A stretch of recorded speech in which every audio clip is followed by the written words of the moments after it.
Hello, my name is Matt Kendrick. I'm the National Para Pathway Manager for Swim Wales. The session that we've got here as part of National Get Into Para Swimming Week is for swimming clubs, and specifically around how do we make our clubs more accessible and more inclusive for people with disabilities. I'm joined by Holly Hinchy from Disability Sport Wales. She's the Development Officer for Torfaen. And one of the areas we want to look at today is how do clubs move through the Insport club accreditation framework to become more inclusive, and also we'll look to highlight some of the great work that Holly's been doing with Torfaen Dolphins over the past year or two, or longer maybe. So Holly, are you all right just to give a brief overview of your role? Yeah, so I work for Torfaen County Borough Council as the Disability Sport Wales Development Officer, but I'm also the Club Development Officer for the local authority, which complements itself, which means that it enables me to work with mainstream clubs to become more inclusive. And within the Insport programme, it highlights opportunities for education and training. It means I'm able to help with policy development, to help clubs become more inclusive within, their programme, but also within their terminology and policies. It could mean that I'm able to help with identifying funding. If a club did want to become an inclusive club, then there's potentially funding that would support that to be able to help the club to become inclusive. And then maybe establish partnerships with either local schools or community groups, or in the case of Torfaen Dolphins, they already had a brilliant established partnership with Torfaen Leisure Trust, so I didn't have to do very much work there. Great, good. And we're in a nice position where you kind of operate in the Torfaen area, but there's an officer in each of the 22 local authorities, is that right? Yeah, so there's an officer in every local authority, so you get one of me everywhere, and they will essentially do the same thing. Everybody works a little bit differently, depending on the need of the local authority. Some of them might be part-time, some of them might be full-time. It's dependent on the local authority, but essentially we're all 21 hours for Disability Sport Wales unless the local authority has topped it up to make it full-time. Great, so great resource for our swimming community to be able to access someone in the local area.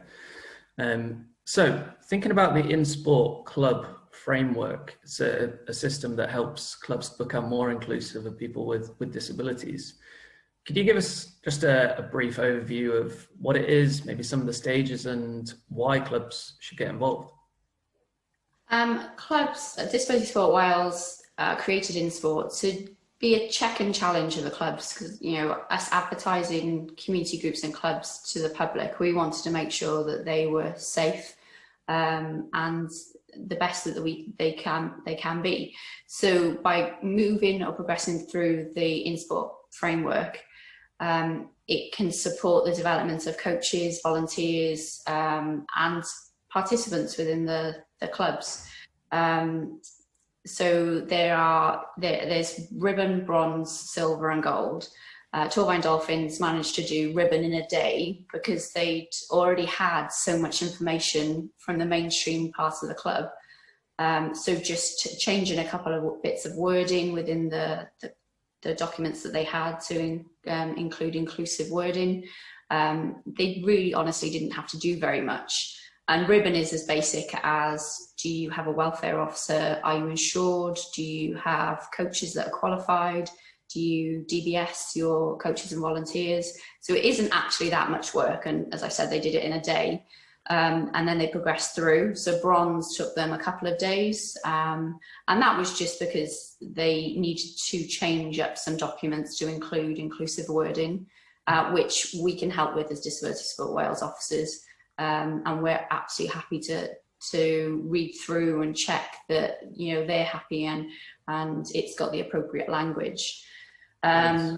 And then silver took them about a week to do, and that was because of the same things. And they also needed to get copies of certificates of first aid courses and other things that they needed, just to evidence that they've been through those processes.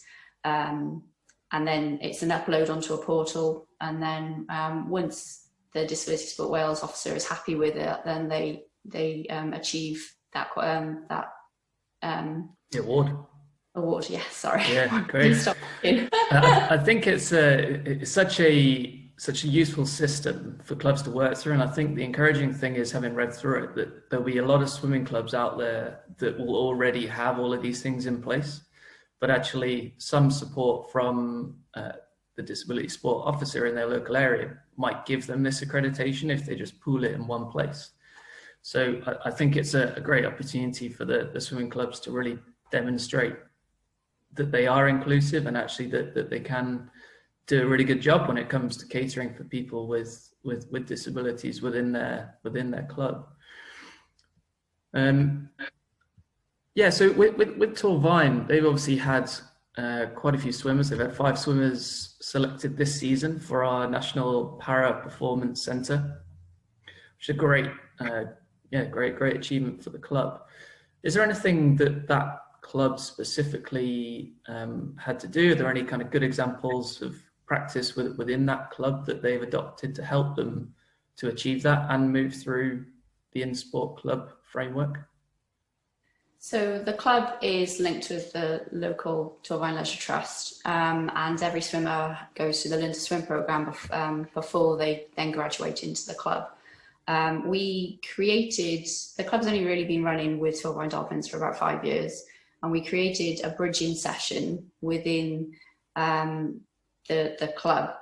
And it was just a lane that ran alongside the mainstream part of the club where people with a disability could go into and just gain confidence. Parents are able to gain confidence and learn with their coaches, and their coaches, essentially learn with them depending on disability, because everyone's disability is different.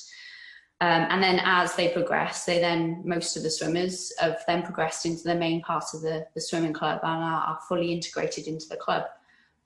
So when we started out, we only had about two or three swimmers. And I think a lot of clubs panic that by doing this and advertising themselves as an inclusive club, suddenly they're going to get an influx of hundreds of swimmers or participants. And that's not what happens at all. As we said, it's only been running for about 5 years, and they're only up to about 12 para swimmers.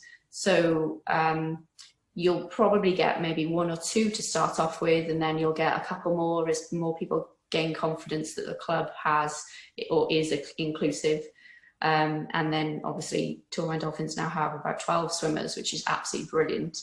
But I think a lot of people, clubs, coaches panic that, by becoming inclusive, that means that you're going to have more than you can handle, and that's not what happens at all. Yeah, more of this is open, and this is giving parents or governing bodies or even Disability Sport Wales confidence to signpost people to these clubs. But we're not talking about a mass population of influx of hundreds and hundreds of people. I think that's a really, really good point. But it wouldn't be, it'd be great if we had a handful of paraswimmers in each of our clubs around the country. And I guess by working through these Insport standards, it means that the club is able to accept them and is able to feel comfortable working with them as well. Great work by Torvine, but it'd be great to replicate that around the country, wouldn't it? I know we already have a handful of clubs that are working through Insport Club, which is great. But yeah, it's our kind of goal to try and get as many of the guys through this as possible. So there are quite a few kind of misconceptions with when we talk about inclusion and bringing disabled people into that environment around inclusion. But if we try and cover a few of those off, you mentioned already, we're not going to get a big influx of people. But as a club, if they don't know a huge amount about disability or about paraswimming, I guess they might worry how they're going to cater for these guys within the club. Is there anything that they could do to upskill in that area?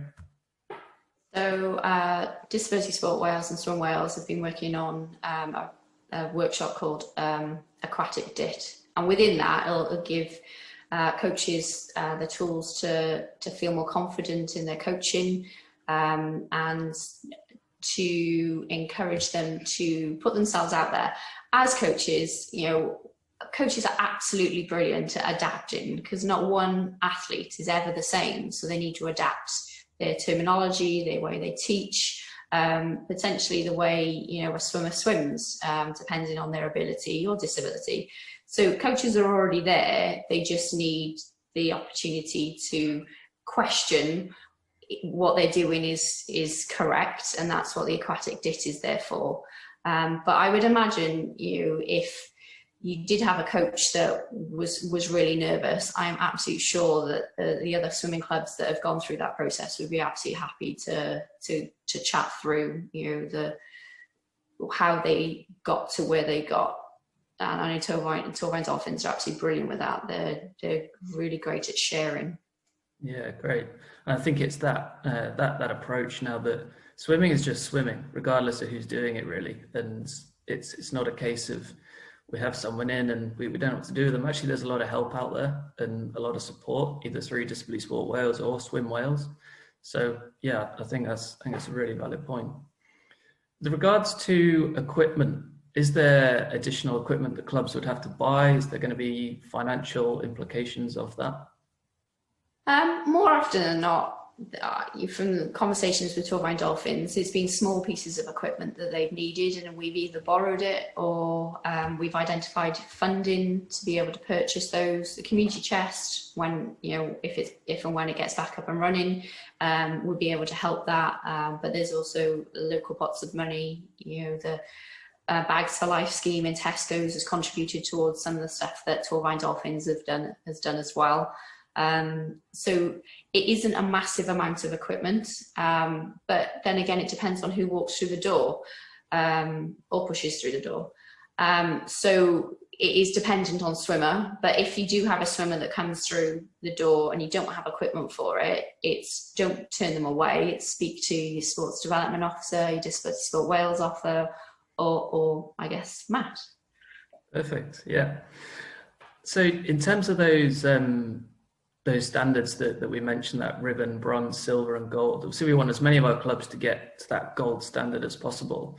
But how does a club start that process, and what would they need to do kind of first off to start that process? Well, once you've sat through this, you can go on the Disability Sport Wales website and have a look a bit more information. It goes into a bit more detail.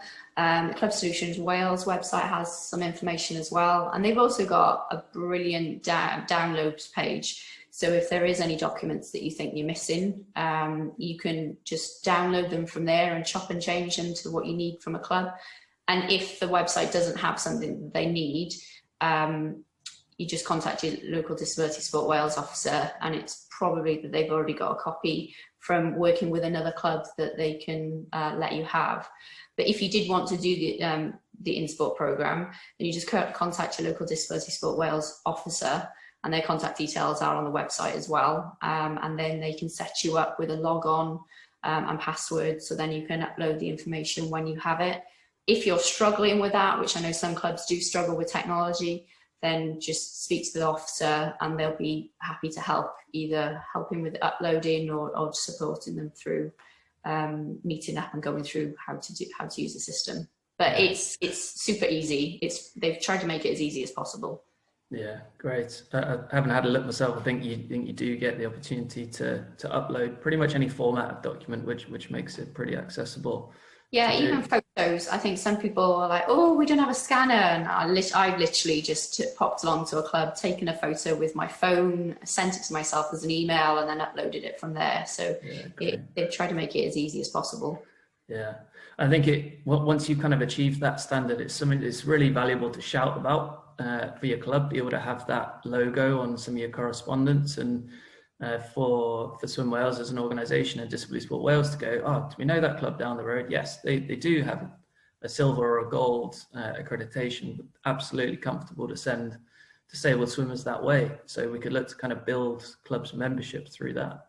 Challenging times at the moment, but certainly something that would be really valuable to clubs, I think, going forward. You say challenging times. I said it really worked for me because Torvine Dolphins had a lot more time because they obviously weren't in the pool. It meant that the contact that I had from them had a little bit more time, and it meant that we could get them through it a lot quicker. So I definitely recommend doing it now, because I know a lot of pool swimmers clubs are on reduced pool time, so it would be definitely worthwhile doing it now. And then, you know, away you go. You can start welcoming some new participants. Great. No excuses. Let's let's get on with it, shall we?